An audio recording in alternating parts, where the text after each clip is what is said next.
Vítajte, už sme vám predstavili integrovaný dopravný systém Žilinského samosprávneho kraja. Dnes vám povieme, ako využívať výhody tohto spôsobu cestovania. Pilotné územie IDS zahŕňa Hrajeckú dolinu, Žilinu a Kysuce po mesto Čadca.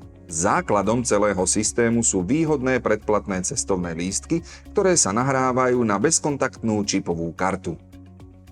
Ak už vlastníte dopravnú kartu niektorého zo zapojených dopravcov, napríklad SAD Žilina, alebo dopravný podnik mesta Žiliny, alebo železničná spoločnosť Slovensko, v integrovanom dopravnom systéme vám stačí už len jedna a vy si vyberiete ktorá. Ja si vyberám napríklad túto. Ešte jedna dôležitá vec. V prípade, že máte kartu SAD bez fotky, je potrebné navštíviť ich predajné miesto, tam vás odfotia, budete mať takúto kartu s vašou fotkou a budete ju môcť využívať v integrovanom dopravnom systéme. Ak máte kartu dopravného podniku mesta Žiliny, je potrebné navštíviť ich predajné miesto a tam si kartu aktivovať pre potreby IDS. A to len v tom prípade, ak ste to ešte neurobili.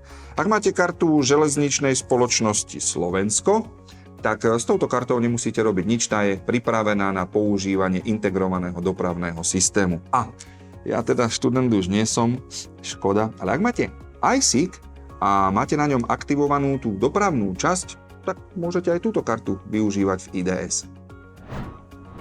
A teraz niečo k predplatným cestovným lístkom. Tie sa zakupujú na konkrétne zóny a majú časovú platnosť 30, 90 alebo 365 dní.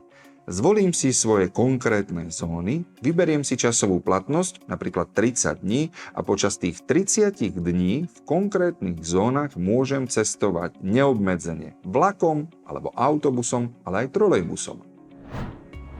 Teraz si poďme ukázať niekoľko príkladov cestovania, napríklad s 30-dňovým predplatným cestovným lístkom.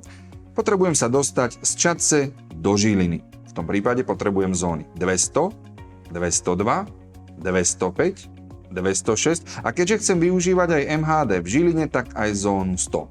A za toto celé mesačne budem platiť len 56 eur. Môžem využívať autobus, môžem využívať vlak a môžem využívať MHD v Čadci, v Kysuckom Novom Meste a tiež v Žiline. Po starom by ste za toto zaplatili viac ako 80 eur. V prípade, že chcem cestovať z Kamenej Poruby do Žiliny, si taktiež musím zvoliť zóny. Konkrétne zónu 102, 101 a ak chcem využívať MHD Žilina, tak aj zónu 100. A za toto celé pri 30-dňovom predplatnom cestovnom lístku zaplatím len 38 eur. Po starom by to bolo viac ako 65 eur. A to sa oplatí, nie? A akým spôsobom si predplatné cestovné lístky môžem kúpiť? Predplatné cestovné lístky si môžem zakúpiť na ktoromkoľvek predajnom mieste zapojených dopravcov alebo na e-shope dopravcu, ktorého kartu vlastním. Ak vám ani to nestačí, IDS ponúka aj sieťové turistické cestovné lístky. Tie môžete využiť na celom pilotnom území na 24 alebo 72 hodín. Ďalšou možnosťou sú 24-hodinové turistické cestovné lístky pre zónu 100, teda pre mesto Žilina.